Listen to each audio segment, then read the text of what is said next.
Carmichael Dave and Jason Ross from Sacktown Sports 1140. Thank you so much for joining us, guys. All right, so big question. Toss it out to both of you. Should the Kings use that pick or trade it away? Well, Mike, there's should and there's will. Should they use the pick? Anybody who gives you a straight answer is trying to sell you something, because we don't know. I mean, that's not the answer anybody wants, but it's like when you're going to read your draft grades tomorrow. Nobody knows. Once upon a time, there was a guy named Giannis Antetokounmpo that was drafted in the teens, and nobody knew who the heck he was, and he's one of the greatest players in the history of the game. Will they use the pick? We were talking about this a lot during the show here. I think it's about a 70% chance that they do not, that they make a move, but very likely, Jason, that happens right between the 12 and the 13 pick. Yeah, I think, Mike, it gives them options, right? They got some choices. That's where they want to be in, some flexibility to take a player if they want. If not, I think this pick could be coveted by other teams. All right, so regardless of what happens with pick 13, another question out there is, do the Kings need to make a trade this offseason? I think when you say need, I think to get to the next level, yes, I do think so. Harrison Barnes and Kevin Huerter playing the shooting guard and small forward or power forward, depending on matchup, are probably the most likely ones to go for an upgrade. But I also think this front office believes in this core. And now that they've re-signed Malik Monk, whether he's going to start at the 2 or come off the bench as a 6th man again, I do think they need somebody, preferably a two-way wing, somebody that can play defense, to really allow them to make noise, Jason, in the postseason, which is what they need to do. Yeah, trying to get better in a crowded Western Conference, being patient, being smart.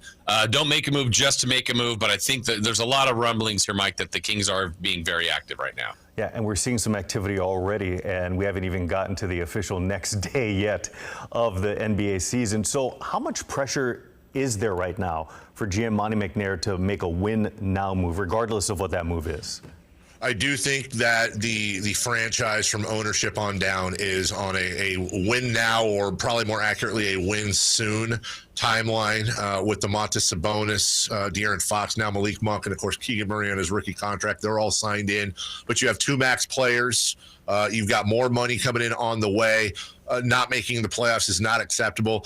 I don't think it's Monty's on the hot seat and is going to get fired soon pressure, but I think it's I don't know if you've ever been in your car when you turn on the seat warmer and it's on the 3rd out of 3rd levels and you're halfway to work and you go, that's kind of uncomfortable, and you turn it down to 1. I think that's where Monty's at right now. Yeah, I think it's there is pressure to win. They've got a good team. They're trying to get to become a great team. Do they have to do it now? That's probably what they're wrestling with, is trying to figure out how to make that next leap. All right, we're going to get you guys out on this one. If the Kings do draft someone at 13, what type of player is the best fit?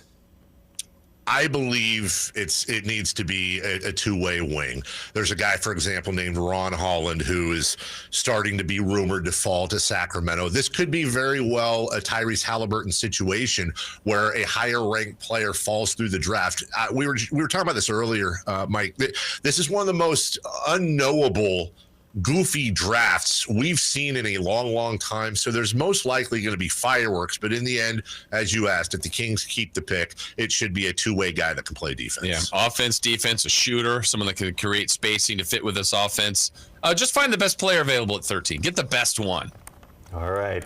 We always appreciate your time, Carmichael Dave and Jason Ross. Thank you so much for your insight. It's going to be a fun day. Thanks, Mike. Appreciate you as always. All right.